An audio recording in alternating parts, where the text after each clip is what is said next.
This is Tom, the Disabled Prepper. Today's presentation is on some items I keep in my inventory due to my compromised pulmonary system. Breathing, not that it's surprising to say so, is mandatory for bodily function. If you work, you breathe. Anybody who's ran or done any labor of any type knows that. When you are exerting effort and working, you breathe heavily. Now with my issues, my personal health issues, I've had to be very careful to ensure that I am not, my capacity is not reduced. And that happens, of course, when there's smog in the air, for instance. When I lived in Southern California, when I grew up in the 70s, the air was absolutely horrible. It was part of the ecological movement that is now gone like way overboard on the other side of the scale and has become a religion in itself. Clean air is good. Excessive ecological worship is bad. Anyway,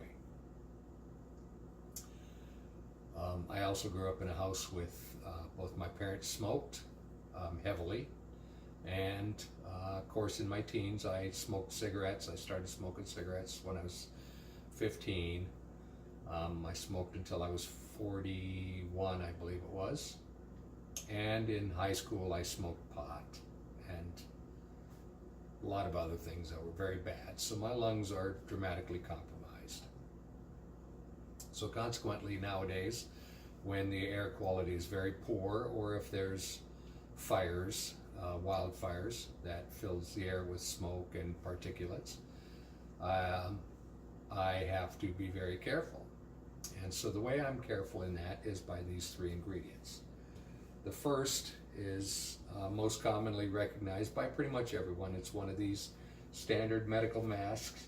You can get these, as the expression is, they're a dime a dozen. The primary function of these is not to protect myself from others, but to protect others from me. And that is, for instance, if I sneeze, that's an aerosol. It's a atomized liquid. When I sneeze, that aerosol goes out in the air, and others may breathe that in and catch whatever it is I may have, if what I have is contagious. With my lungs, the issue is not contagious, but even still, this will do a somewhat fair job of keeping my lungs clearer than without the mask on smoggy or smoky days. And masks, these included, have sealing issues when it comes to, for instance, facial hair. Like I have about 3 days stubble right now. You get a lot of exfiltration or infiltration. Exfiltration is the air going out, which is fine, but the air coming in is, you want it filtered. But when you're getting infiltration from your cheeks or underneath your chin, that of course is not filtering the air. So this would be like an A. This would be a first level. Second level is going to be something most people will probably recognize also. This is called an N95. An N95 mask is 95, means it filters out 95% of particulates. And you'll see these people wear them when they're working with wood or fiberglass insulation or something like that. And that is the particulates it's rated for. It's also rated for aerosols that contain no oils. So this is a better filtration system than the previous mask. The way you put it on is you kind of cup it in your hand and bring the straps over your head. And you can see it's pretty tight. It's got a metal piece on the nose and it's keeps it away from your mouth. And this is, I won't adjust the straps all the way, but you get the idea. So anyway, this is a much better filtration system than the previous mask. There is another level of mask which I do not have called an N99. and that filters out 99% of particulates. So that's going to be even better. I'm going to get some of those eventually when the budget allows. But of course, in a compromised pulmonary situation, that's going to be even better for filtering out smoke and smog and the things, even the diesel fumes from trucks has a high particulate count, especially sulfur. The newer trucks, of course, are different, and I won't go into that, but those of us with compromised pulmonary systems, we need to be careful of this in order in an emergency or disaster situation. We want to be careful of this. Okay, next thing, or the third item on the list, is this boost oxygen. Now this is an aluminum cylinder with compressed oxygen in it, 95%. It's called 95% pure aviator's breathing oxygen and 5% ambient air. It's got a little mini mask on it and a trigger, and I'll have links on this, but when you pull the plastic off, you put the mask over your face, you hold the trigger down while you exhale, just like you're taking an inhaler. Pull the trigger, get a big breath of oxygen, release the trigger, fill your lungs with oxygen,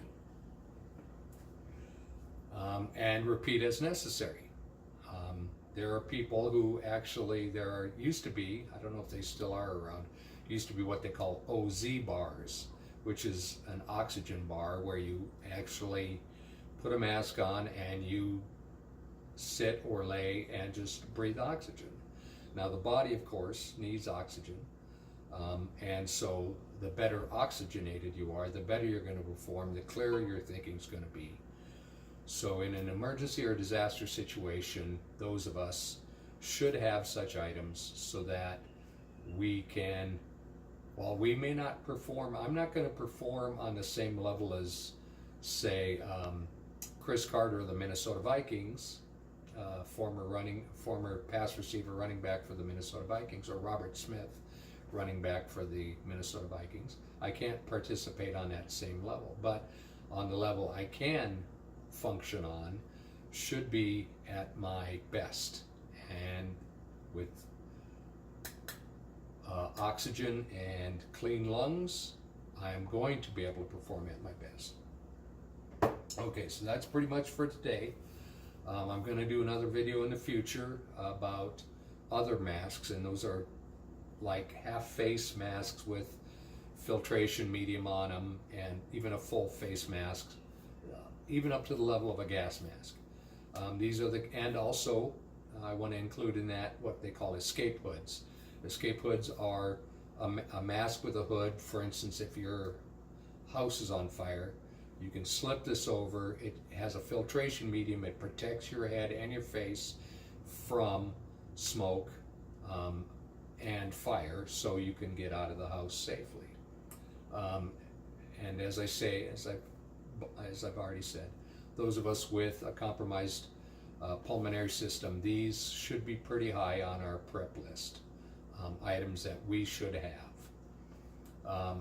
So anyway, thank you again for watching my videos. Please share with people, subscribe to my channel, please, like the videos if you like them.